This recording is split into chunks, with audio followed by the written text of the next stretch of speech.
Hey, what is up, guys? It's your boy Kingdom Soldier, and I'm back again with another gameplay / commentary. So this is the Comparison Trap Part 2. If you haven't seen the first one, I would go ahead and watch it because I am going to reference some of the things that I talked about in that video. The biggest question on every single person's mind, heart, soul, whatever, your body, everything, the biggest question in your head as you walk through this life is, why the heck am I here? Why the heck am I this way? What the heck am I supposed to be doing? What is my purpose? And I know that word is so talked about and no one seems to be able to define it, but it is the biggest question on all of our minds. What is my purpose? And the first thing I want to tell you guys about your purpose, about your life, about why you are the way you are, is that you are the way you are because of why you are. Every single thing about you is because of why you exist. And I know that sounds weird and it probably doesn't even make sense as a sentence, but everything about you, everything you've experienced, the color of your skin, the size of your body, the shape of your body, the neighborhood you grew up in, the number of parents you had while you were growing up, the things you like and don't like, and the things that drive you crazy, and the things that you love. Everything about you was put in you, and you've experienced everything you've experienced because of that purpose, because of why you exist. So sometimes when you wonder, why am I this way? Why did I have to go through this? Why me? Why me? Why me? There's a reason for it. And I'm not giving you guys the everything happens for a reason. That's not what I'm saying. But what I am saying is that you're going to reach a point in your life where you're going to look back on what you've been through and say, man, now I realize why I went through that. For me, there's a specific circumstance that I've gone through in my life that I'm still going through that I can say that that principle applies, but I don't realize that I haven't experienced it as truth.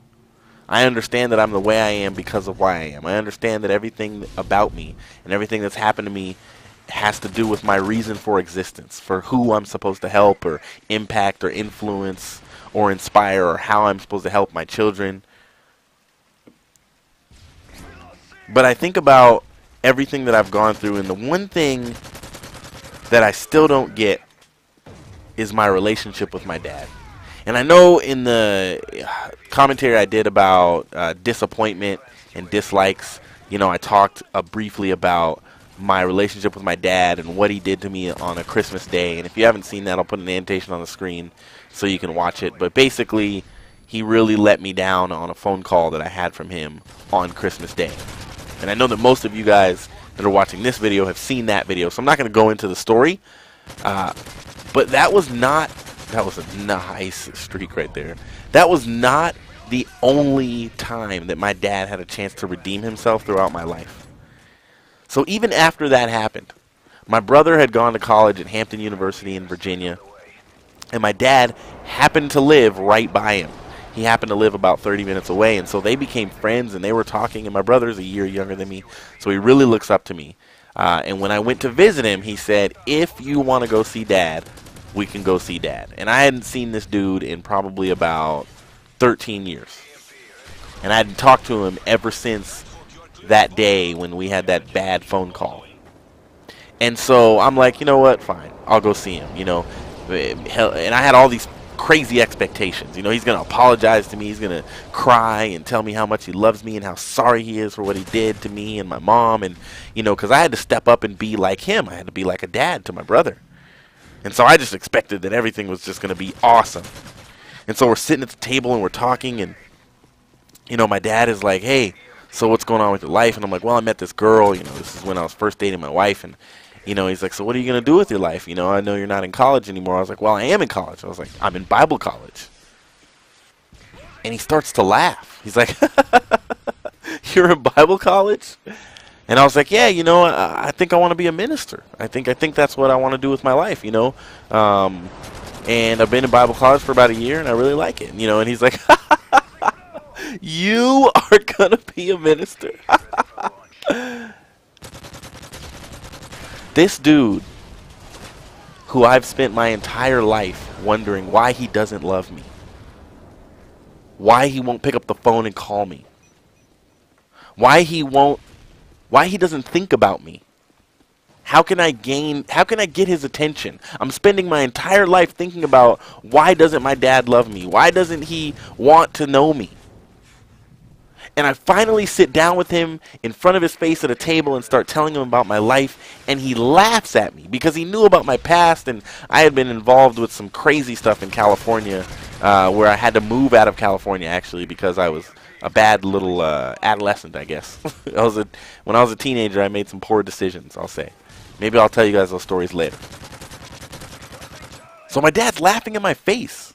It was an opportunity for him to redeem our relationship and prove that he was ready to love me, but he didn't.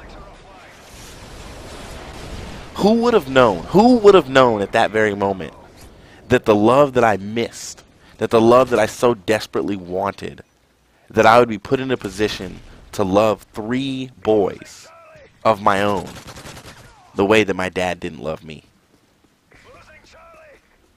Who would have known? I never would have known that. But now I know. All that pain that I went through was for my kids. If I played Call of Duty as well as like X-Jaws or Marka J or any of these dudes, Fear Crads, you guys would never, ever, ever hear commentaries like this about my life. I play the way that I play because of my background on the sticks and where I started, and my play style causes me to talk less about the gameplay so that maybe one of you guys will hear a commentary like this and be encouraged and inspired to be yourself. Don't be jealous of other people's lives and what they've gone through, what they've experienced, or what they look like, or how thin they are, or how thick they are, or how many clothes they have, or how much money their parents have, or what college they're able to go to, or the fact that they're smart and they're good students. You are the way you are because of why you are. I'm the way I am. Everything about me. I am this way because of why I am, because of my reasons for existence. And sometimes, yeah, I think about, man, maybe I need to, get some better gameplays for my commentaries. Maybe I need to not die as much. Maybe, like you can see me on the screen, I play very aggressive. Maybe I don't need to run into the enemy spawn and try to cap their flag all the time. Maybe I should be like a spawn trapper and get these beast scores. But that's not me. I don't enjoy it. And I'm not saying that's wrong. And I want to make sure that I make it clear that in the last commentary I did, the name of the guy I was talking about was TBNR Frags. Check out his channel. He's dropping Moabs with pistols and silenced pistols and shotguns and snipers and everything you could think of. All the time. He's a really great player. And he's a really awesome guy. I'm not saying that his playstyle is wrong. I'm not saying that him thinking that 92-6 is a weak game is even wrong. Because for him, that's his truth. He's that way because of why he exists. And I'm this way because of why I exist. And don't let anybody tell you that anything you've gone through or that anything about you is not right. Because you're the way you are because of why you are. There is going to be a part 3, and I'll see you guys in there. Don't get caught in the comparison trap. Peace.